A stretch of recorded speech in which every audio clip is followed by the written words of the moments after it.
이렇게 중요한 페르시아어 자료 가운데 이지원 박사님께서 야즈디라고 하는 사람이 쓴 승전기, 페르시아 말로 자파르 나마야를 선택하셔서 번역도 하시고 또 주석도 다시고 하셨습니다. 야즈디의 자파르 나마를 고르시게 된 이유가 있을까요?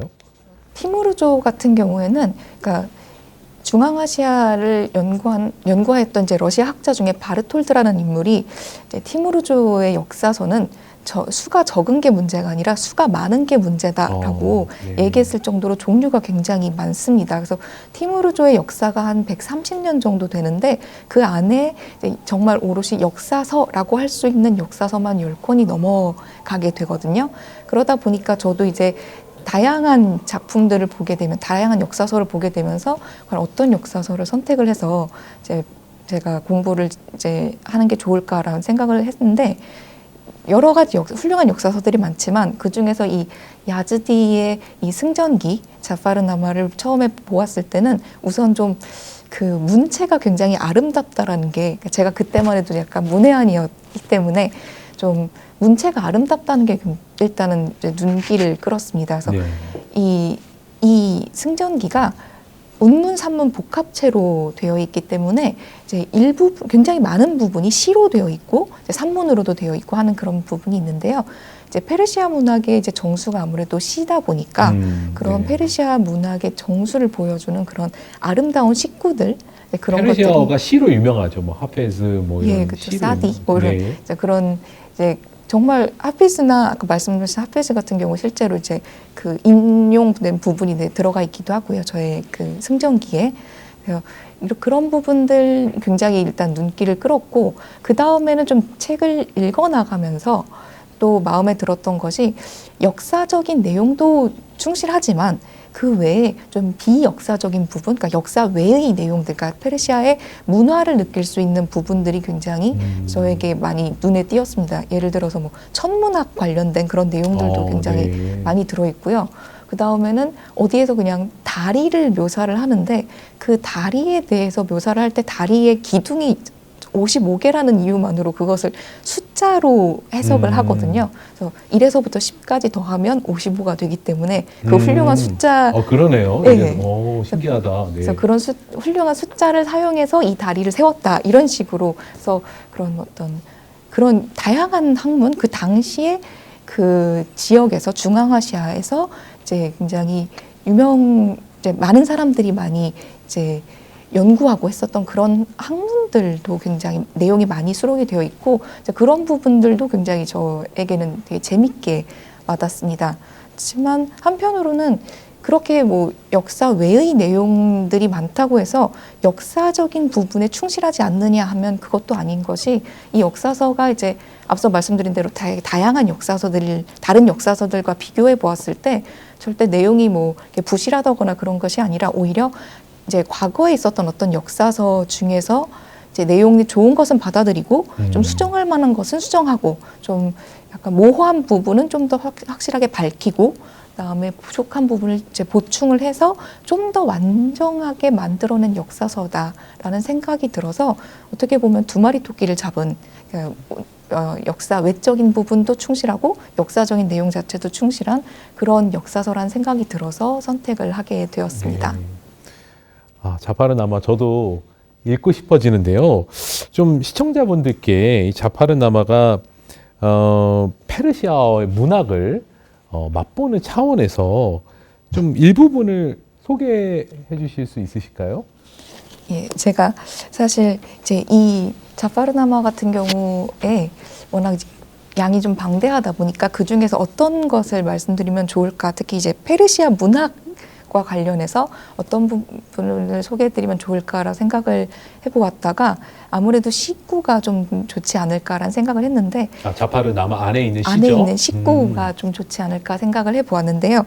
이제 식구를 이제 페르시아 시를 보면 운율이 굉장히 이제 명확하고 굉장히 엄격한 운율을 따른 그런 식구들이 있고 한편으로는 그 내용이 굉장히 짧은 하나의 그 단락만으로도 이제 좀 촌철살인 같은 그런 느낌을 주는 그런 식구가 있는데 이제 운율이 엄격한 것은 제가 이제 이거 운율 같은 경우는 보통 이제 입으로 이제 낭송을 할 때 그 효과가 많이 드러나게 되는데 제가 그걸 잘 읽을 수 있을 자신이 없어서 조금 그래도 내용적인 측면에서 이제 한 짧은 내용이지만 사람들이 듣기에 어떤 내용 의미를 가지고 있구나를 생각할 수 있는 그런 문구를 좀 일단 골라봤습니다.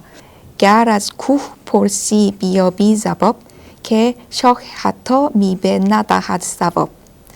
좀 일단 제가 좀 미숙하게 읽었지만 이 문구 하나의 식구에서 식구를 보면 이제 두 개의 반구로 구성이 되었는데요. 그 두 개의 반구의 제일 끝에 있는 부분이 이제 비슷한 발음으로 지금 이제 운율을 가지고 있습니다. 그래서 앞부분에서는 자법, 뒷부분에서는 싸법 이렇게 이제 비슷한 형태로 대칭을 라임이 이루고 있네요. 네. 그래서 제가 좀 잘 못 읽어서 그렇지 좀 잘 읽으신 분들이 있어요. 그래서 그런 분들이 이제 낭송을 하면 굉장히 아름다운 노래처럼 들리게 네. 됩니다. 그래서 이 의미는 만약 산에게 물어본다면 그 산이 대답을 할 것이다. 이제 잘못을 저지른 어떤 나뭇가지는 좋은 과실을 맺지 못할 것이다. 라는 식의 그런 의미를 가지고 있습니다.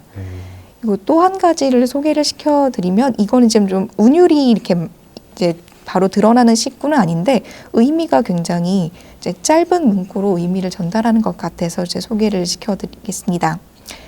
نصیحت همه عالم چو باد در قفس است به گوشه مردون نادان و آب در گربر. 그래서 이거는 의미가 무지한 자들의 귀에게는 온 세상 사람들의 충고가 마치 바람이 철장 안에 있는 것과 같고 물이 그물망에 있는 것과 같다라는 의미인데요.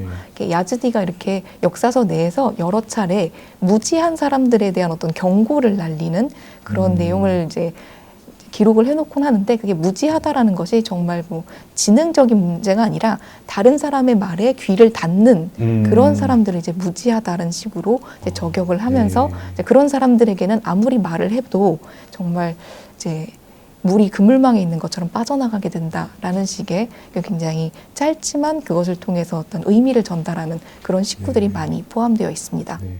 지금 그 박사님께서 읽어주신 것도 굉장히 아름답게 들리고 내용도 굉장히 심오한데요. 네, 너무 좋은 것 같습니다. 이제 마지막 질문 드리겠습니다. 이주연 박사님 연구를 통해서 티무르라든가 이제 자파르나마, 중앙아시아 이런 것에 대해서 더 많은 것을 알 수 있는 계기가 된 것 같습니다. 박사님께서 보시기에 중앙아시아와 우리나라가 어떻게 하면 좀 더 이제 서로를 잘 이해할 수 있을지, 또 문화적인 연결고리, 접점 같은 것을 찾자면 어떤 게 있을까요? 예, 그래서 저도 이제 중앙아시아의 이제 역사 그리고 뭐 문화 이런 것들을 이제 지금 공부해 나가는 입장에서 이제 중앙아시아의 어떤 우리가 지금 현재 중앙아시아의 어떤 문화라던가 이런 역사를 크게 이렇게 잘 알려진 정보가 많지 않다라는 생각은 듭니다. 그래서 중앙아시아가 어떤 곳이냐라고 했을 때 어떤 명확한 이미지라는 것이 이제 저에게 이제 분명하게 있지는 않다라는 생각이 듭니다. 그래서 예를 들어 제가 지금 현재 저는 중앙아시아 역사를 좀 공부를 하고 있습니다라고 이제 사람들에게 얘기를 하면 사람들이 그래, 중앙아시아를 공부하니까 그럼 어디를 공부하냐라고 얘기를 하는데요. 중앙아시아라고 이미 이제 지리적인 범위를 말씀을 드렸는데 그러니까 어디냐 이렇게 이제 대답이 돌아오는 경우들이 많은데요.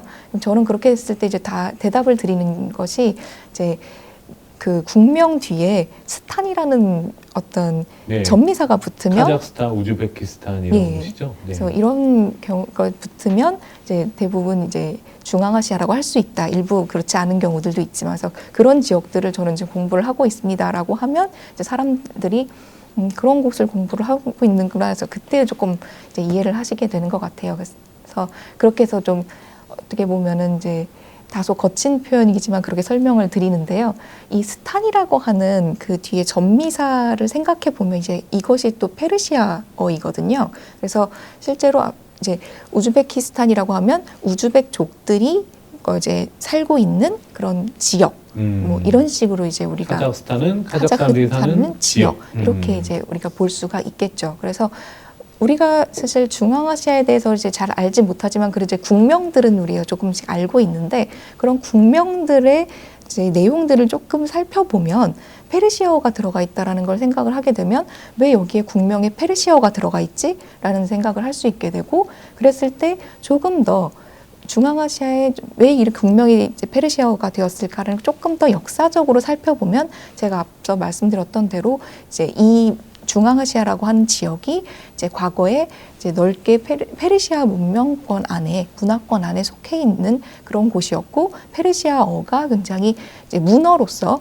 통용이 되는 지역이었다라는 것을 좀 알 수가 있다라는 생각이 듭니다. 그래서 아무래도 사실 지금으로서는 우리에게 정보가 많지는 않지만 그런 우리가 알고 있는 부분에서 시작해서 좀 더 역사적으로 좀 짚어보면 그래도 중앙아시아에 대해서 조금씩 우리가 흥미를 가질 수 있는 그런 재밌는 부분을 발견할 수 있지 않을까라는 생각이 듭니다. 예, 좋은 말씀 감사합니다. 티모르나 페르시아 문학하면 아주 멀게만 느껴졌던 분들 많이 계시죠. 중앙아시아에서 중요한 역사적인 인물 티무르 그리고 중앙아시아뿐만 아니라 몽골 제국의 역사를 이해하는데 또 그 이후에 중앙아시아를 이해하는데 꼭 필수적인 페르시아어 자료 이런 것들이 필요하다라는 것을 알게 되는 유익한 시간이었던 것 같습니다. 그런 의미에서 우리나라에서 이주연 박사님처럼 페르시아어 문학과 역사 전문가가 많아졌으면 하는 바람이고요. 오늘 좋은 말씀 해주신 이주연 박사님 감사합니다. 네, 감사합니다. 시청자 여러분, 다음에 더 좋은 영상으로 찾아뵙겠습니다. 안녕히 계십시오.